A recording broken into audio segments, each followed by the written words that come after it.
A few moments later. Assalamualaikum warahmatullahi wabarakatuh.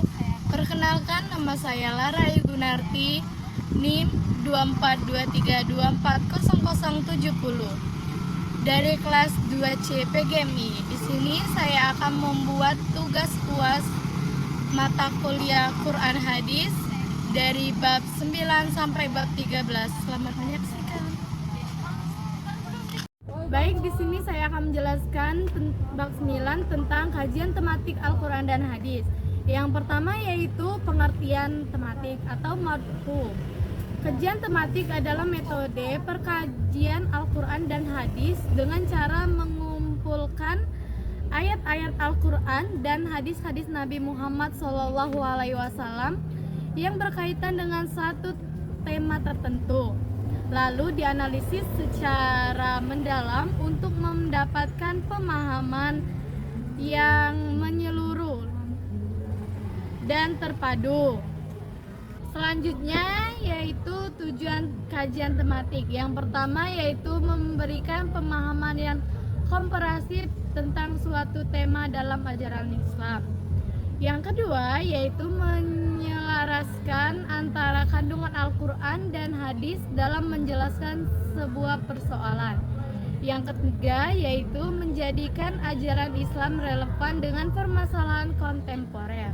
Tiga yaitu langkah-langkah kajian tematik. Yang pertama yaitu menentukan tema, misalnya kejujuran, pendidikan, lingkungan, dan lain-lain. Yang kedua yaitu mengumpulkan ayat-ayat Al-Quran yang sesuai tema. Yang ketiga, mengumpulkan hadis-hadis yang relevan. Yang keempat, menganalisis makna teks dari segi bahasa, konteks, dan kandungan. Yang kelima, yaitu menarik kesimpulan tentang pandangan Islam terhadap tema tersebut. Yang keempat, yaitu contoh tema dan kajian. Yang pertama, kejujuran. Al-Quran, surah At-Taubah ayat 119 yang berbunyi, wahai orang-orang yang beriman, bertakwalah kepada Allah Subhanahu wa taala dan jadilah bersama orang-orang yang jujur. Hadis, sesungguhnya kejujuran membawa kepada kebaikan dan kebaikan membawa ke surga. Hadis riwayat Bukhari dan Muslim. Yang selanjutnya yaitu makna dan pesan. Kejujuran adalah nilai dasar dalam Islam yang menjadi syarat terimanya amal dan fondasi hubungan sosial dan sehat. Yang selanjutnya manfaat kajian tematik. Menggali ajaran Islam secara tematik dan kontekstual, mendorong pemahaman lintas ayat dan hadis secara terpadu, menjadi dasar dalam pengambilan keputusan dalam kehidupan dan kepribadian sosial. Baik, segitu saja materi bab 9. A few moments later.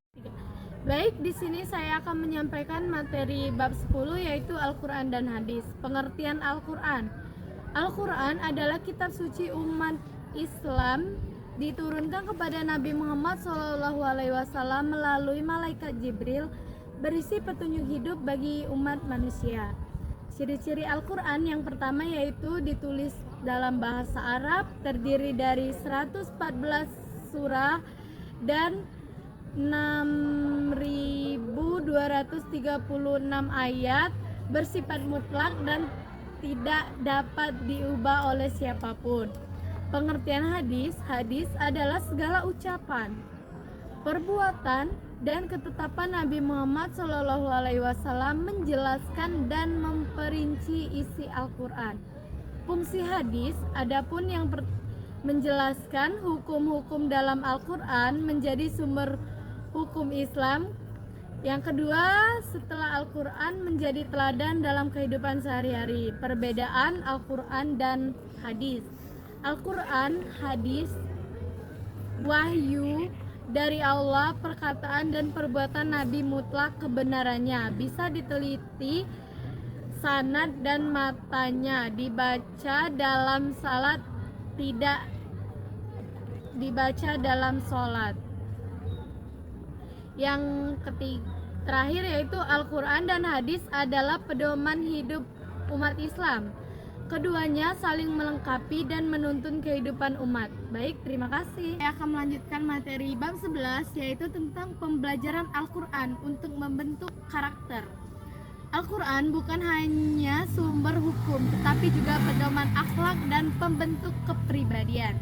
Menanamkan nilai-nilai Al-Quran sejak dini. Tujuannya yaitu membentuk karakter berakhlak mulia sesuai ajaran Islam.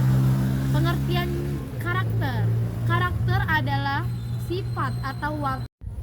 Selanjutnya tafsir, memahami makna, memahami pesan dan kandungan ayat. Yang selanjutnya tadabur, merenungkan, menghayati dan mengamalkan. Selanjutnya takdim, pengamalan, implementasi dalam kehidupan sehari-hari. Nilai dan karakter dalam Al-Quran. Kejujuran, Quran surah Al-Taubah ayat 119. Kesabaran, Quran surah Al-Baqarah ayat 153. Tanggung jawab, Quran surah Al-Isra ayat 36. Toleransi, Quran surah Al-Kafirun ayat 6. Rendah hati, Quran surah Al-Furqan ayat 63. Strategi implementasi di sekolah. Integrasi nilai Al-Quran dalam semua mata pelajaran. Kegiatan tadarus harian dan hafalan tematik. Penerapan nilai-nilai Al-Quran dalam tata tertib dan budaya sekolah. Tantangan dan solusi. Tantangannya, kekurangan keteladanan, keterbatasan metode, minimnya waktu belajar. Solusinya yaitu pelatihan guru, pendekatan kontekstual, kolaborasi orang tua. Dan terakhir kesimpulannya yaitu Al-Quran adalah sumber pembentukan karakter yang kokoh dan komprehensif. Pembelajaran Al-Quran yang harus menyentuh aspek kognitif dan afektif dan psikomotorik. Diperlukan sinergi antara sekolah, keluarga, dan lingkungan. Terima kasih. A few moments later.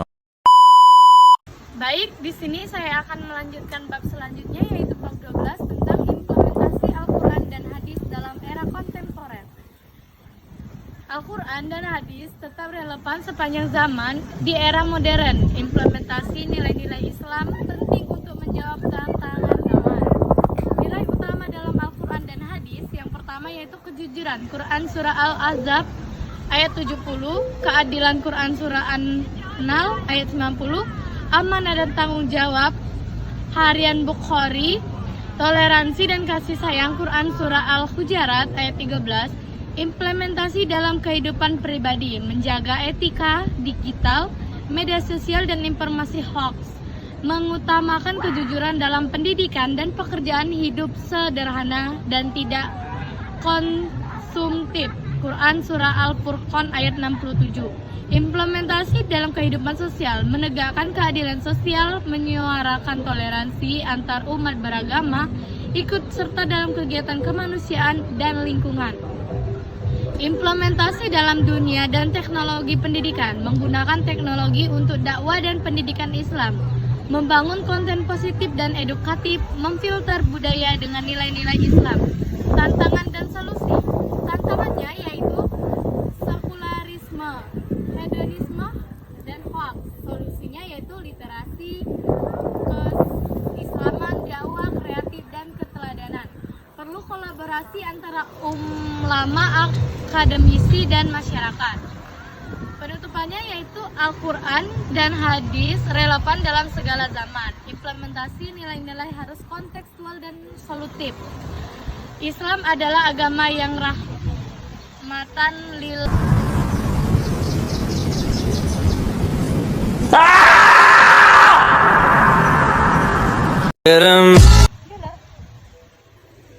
Nah, sekarang kita memasuki bab yang terakhir nih, bab 13 tentang dampak teknologi digital terhadap perilaku sosial masyarakat di era postman.